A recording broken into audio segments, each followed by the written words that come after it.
My name is Arvind Kala and I live in Delhi. How ironical. Mr. Modi is a fanatical champion of the Hindu faith, yet he faces defeat in a cradle of Hinduism. I'm talking Uttarakhand, my state, which goes to the polls in 6 months. Mr. Modi faces imminent defeat there. And you know who's going to beat him? It's going to be the man who beats him every time in Delhi, Arvind Kejriwal. And he's going to emerge as a victor because Kejriwal arouses a hope that neither the BJP nor the Congress do. Now, Mr. Modi's defeat in a cradle of Hinduism will be particularly galling because though Uttarakhand has only 1% of India's population, it is the cradle of Hinduism, as I said earlier. It's the source of the Ganges, it's the place where the Kumbh Mela is held, it's the place which has Badrinath, Kedarnath, Yamunotri. So it has a huge importance in the Hindu mind in India.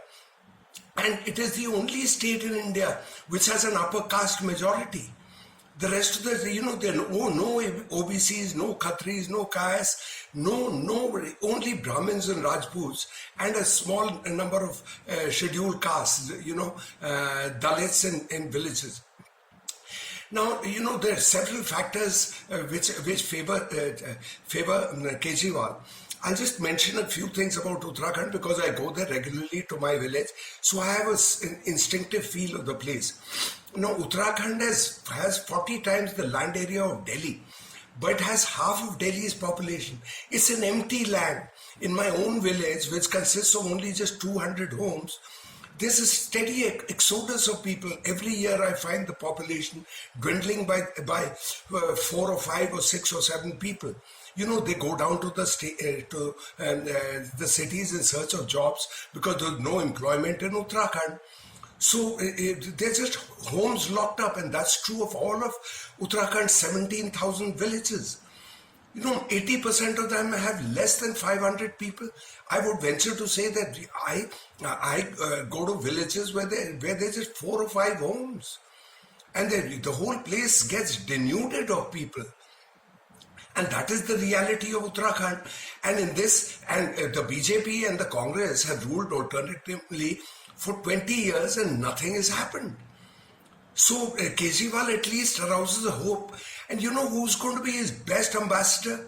It's going to be Uttarakhandis settled in Delhi. I think over the years, perhaps 1 million people from Uttarakhand live in Delhi. They've come here and they've settled here, over decades, 50, 60, 70, 80 years. Because this was the place, it was a magnet. So when these Garhwalis and Kumaunis go back to Uttarakhand, they tell people about the wonders that Kejriwal has done. So he already carries credibility. Now the second thing with Uttarakhand is, their choice of candidates is terrific. It's a Colonel, Amit Kothiyal, and everybody in Uttarakhand, at least of my generation, my uncles, my cousins, everybody, all my Garhwali relatives, they're in the army. If I had joined the army also, I would perhaps be in another Sam Manekshaw. So the choice, so now what Uttarakhandis see is that here is a fellow who's not a professional politician. So it's an army man versus professional politicians, whether it's Harish Rawat or Triveni Singh Rawat, so there's a number of Rawats who prowl around in the BJP. So Mr. Modi is facing and when Mr. Kejriwal announced that he would give 300 units or 200 units of free electricity, it has a credibility because he's already done that in Delhi. And although the Uttarakhandis in Delhi go and tell the villages, hey, this guy delivers. And there are Mohalla clinics and there's this and this. These chaps are not into making money, which the BJP cannot say of itself, nor can the Congress. So it is like that. So Mr. Modi is going to face defeat, and that's going to be, crippling for him.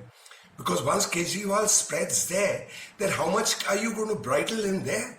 Now Kejriwal's getting throttled in Delhi, but his spread It's going to be very galling for Modi, because the real threat to Modi comes from Kejriwal, though it lies in the future. The fellow's around 50, 52. Modi is 70. So sooner or later, age will catch up with Modi, and this guy will mature into a future prime minister material. Anyway, folks, this is what I had to say, and for heaven's sake, there's a red button below. If you like what I say, please press that subscriber button and forward this to everybody you know. Everybody. Thank you very much indeed. Goodbye.